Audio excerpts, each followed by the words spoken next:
ஹாய்ங்க, welcome to Vijay சமையல். எல்லாரும் எப்படி இருக்கீங்க? இன்னைக்கு நம்ம சேனலில் ரொம்ப ஈஸியாக ரொம்ப டேஸ்டியாக யார் வேணால் வைக்கலாம் அப்படிங்கிற மாதிரி ஒரு சிம்பிளான ஒரு சில்வர் கண்டா மீன் குழம்பு தான் வைக்க போகிறேன். இந்த மீன் இல்லை, எந்த மீன் இப்படி வச்சாலும் ஓகே தான், சூப்பராக இருக்கும். மீன் குழம்பு இப்படி தான் வைக்கணும் அப்படின்னு கேட்டால் அப்படி கிடையாது, இப்படியும் வைக்கலாம். டேஸ்ட் வேறு லெவலில் இருக்குன்னு ட்ரை பண்ணி பாருங்கள். சரி வாங்க எப்படி பண்ணலான்னு பார்ப்போம். நம்ம சேனல் இது வரைக்கும் சப்ஸ்கிரைப் பண்ணாதவங்க சப்ஸ்கிரைப் பண்ணுங்கள், லைக் பண்ணுங்கள், ஷேர் பண்ணுங்கள். அப்போ தான் வீடியோ இன்னும் நிறைய பேருக்கு போய் சேரும். இதுதான் நம்மளோட சில்வர் கண்டை மீன். இந்த மீன் ஆல்ரெடி மார்க்கெட்ல இருந்து வாங்கிட்டு வந்து சுத்தம் பண்ணி வச்சாச்சு. சின்ன சின்ன பீஸாக கட் பண்ணி வர வச்சுருக்கிறோம். மீன் செம்ம டேஸ்ட்டாக இருக்கும், ஆனால் முள் நிறைய இருக்கும். சின்ன சின்ன ஊசியாக முள் நிறைய இருக்கும். முள்ளுக்கு பயப்படாமல் சாப்பிட்றவங்க இந்த மீன் ட்ரை பண்ணலாம், சூப்பராக இருக்கும். குழம்பு வைக்கிறதுக்காக ஒரு சட்டி எடுத்துருக்குறோம். சட்டி சூடாயிருச்சு. இப்போ வந்து செக்கில் ஆட்டின சுத்தமான நல்லெண்ணெய், அப்படியெல்லாம் கிடையாது, இதேம் நல்லெண்ணெய் தான். நல்லெண்ணெய் எடுத்துருக்குறோம். நல்லெண்ணெயில் சூப்பராக இருக்கும் குழம்பு, ட்ரை பண்ணி பாருங்க. எண்ணெய் நல்லா சூடாயிருச்சு. ஒரு ஸ்பூன் அளவுக்கு கடுகு போட்டிருக்கிறேன். அதுலேயே கொஞ்சமாக ஜீரகம், அப்புறமா கொஞ்சமாக நான் வெந்தயம் போட்டிருக்கிறேன். ரொம்ப போடக்கூடாது, சும்மா வாசனைக்காக தான். தீயை ரொம்ப கம்மியாக வச்சுட்டு இந்த வெந்தயத்தை போட்டு லைட்டாகவே கிண்டி விடுங்க.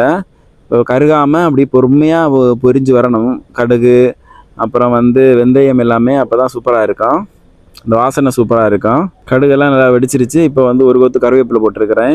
அதுக்கப்புறமா ஒரு 4 பெரிய வெங்காயத்தை சின்ன சின்ன பீஸாக கட் பண்ணி வச்சுருக்கிறேன். இந்த வெங்காயத்தை இதில் சேர்த்துக்கலாம். வெங்காயம் வந்து நல்லா வதங்கணும், அப்போ தான் குழம்பு சூப்பராக இருக்கும். கிரேவி சாப்பிட்றதுக்கு சூப்பராக இருக்கும். அப்படி இல்லைன்னா தண்ணி மாதிரி இருக்கும், வெங்காயம் தனியாக இருக்கும், ஒரு டேஸ்ட்டாக இருக்காது.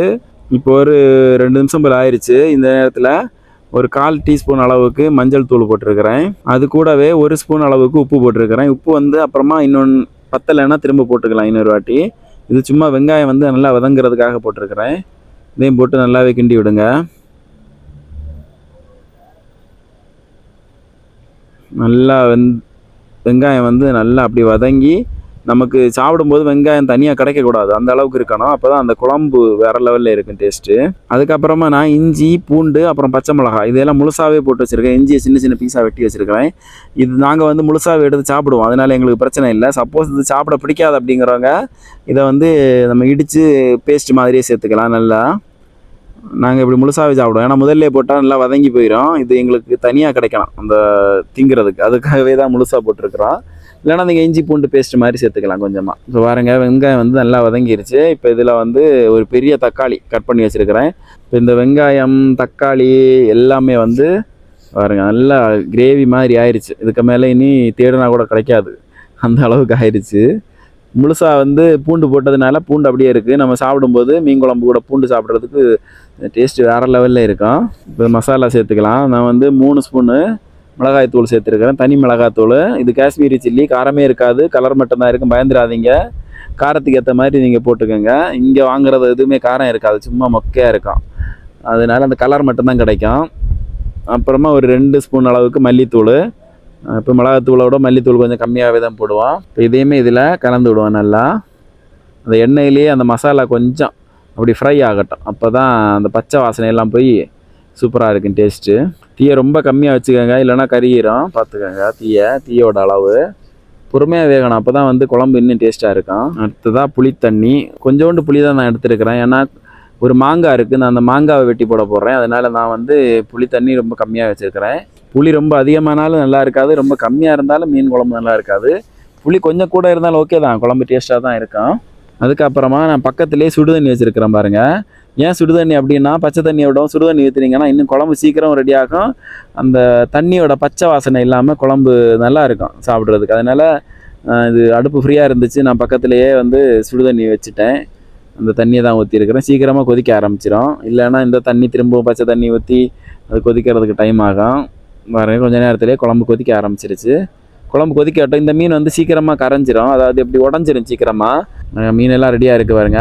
இந்த மீனை வந்து இப்போ நம்ம குழம்புல சேர்த்துக்கலாம். ஏன் இவ்வளோ பெரிய சட்டி அப்படின்னா, மற்ற சட்டியில் போட்டால் நம்ம கிண்டும்போது ஈஸியாக இந்த மீன் உடஞ்சிரும். இப்போ பச்சையாக இருக்கும்போது ஒன்றும் பிரச்சனை இல்லை, வெந்த உடனே இந்த மீன் வந்து ரொம்ப பஞ்சு மாதிரி ஆயிரும். அதுக்கு மேலே நம்ம கரண்டியை போட்டு 4 வாட்டி அங்கிட்டு இங்கிட்டு கிண்டுனோன்னா மீனெல்லாம் உடஞ்சி முள் தனியாக போயிடும். அதனால் இந்த மீன், இந்த கெண்டை மீன் வைக்கிறதா இருந்தால் மேக்ஸிமம் பெருசாக நம்ம கரண்டியெல்லாம் போட்டு கிண்டக்கூடாது, நார்மலாகவே லைட்டாக அப்படி கிண்டி விட்டாலே போதும். எல்லா மீனையுமே குழம்புல சேர்த்தாச்சு. இப்போ வந்து லைட்டாக கலந்துடும். இந்த ஸ்டேஜில் பிரச்சனை இல்லை, நல்லா வெந்ததுக்கப்புறமா நம்ம கிண்டக்கூடாது, கிண்டினா வந்து உடஞ்சிரும் மீன். அதுக்கப்புறம் மீனை வந்து ரொம்ப பொறுமையாக தான் ஹேண்டில் பண்ணணும்.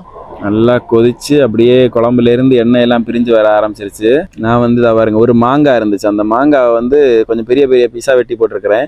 ஏன் பெரிய பீஸாக வெட்டி போட்டுறேன்னா, எங்களுக்கு தனியாக சாப்பிடும்போது பிடிக்கும் அந்த மாங்காய் எடுத்து சாப்பிட்றதுக்கு. மற்ற மாதிரி நம்ம போட்டோம்னா குழம்புல கரைஞ்சிடும், நல்லா இருக்கும். ஆனால் இந்த மாதிரி தனியாக சாப்பிடும்போது இன்னும் நல்லா இருக்கும். அதுக்காகவே நான் கடைசியாக சேர்த்துருக்கிறேன்.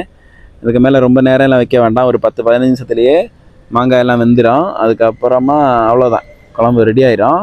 அவ்வளவுதான், குழம்பு ரெடி ஆயிடுச்சு. ரொம்ப நாள் ஆச்சு இந்த மாதிரி வெங்காயம் தக்காளி வதக்கி ஒரு கொஞ்சம் புளிப்பாக இருக்கும் பாருங்க, மாங்காவோட அந்த புளிப்பு. அப்பா, நம்ம எப்போவுமே தேங்காய் அரைச்சி குழம்பு வைக்கிறது வச்சுட்டு இந்த மாதிரி ஒரு நாள் வச்சு சாப்பிடும்போது இன்னும் வேறு லெவல் டேஸ்ட்டாக இருக்குது. நல்லா இருக்கும். ரொம்ப தண்ணி ஊற்றக்கூடாது, அப்புறம் வந்து நல்லா இருக்காது. இப்போவே சொல்லிட்டேன். ஒரு மீடியம் தண்ணி வச்சு கொஞ்சமாக குழம்பே போதும், ரொம்ப குழம்பெல்லாம் ஊற்றணும்னு இல்லை. சிம்பிளாக கொஞ்சம் குழம்பு ஊற்றி சாப்பிட்டாலே ஒரு தட்டு சோறு சாப்பிட்டுடலாம் பாருங்கள். அந்த அளவுக்கு வேறு லெவல் டேஸ்ட்டில் இருக்கும். சரி, அவ்வளோதான் வீடியோ இன்னைக்கு. டாட்டா, பாய் பாய்.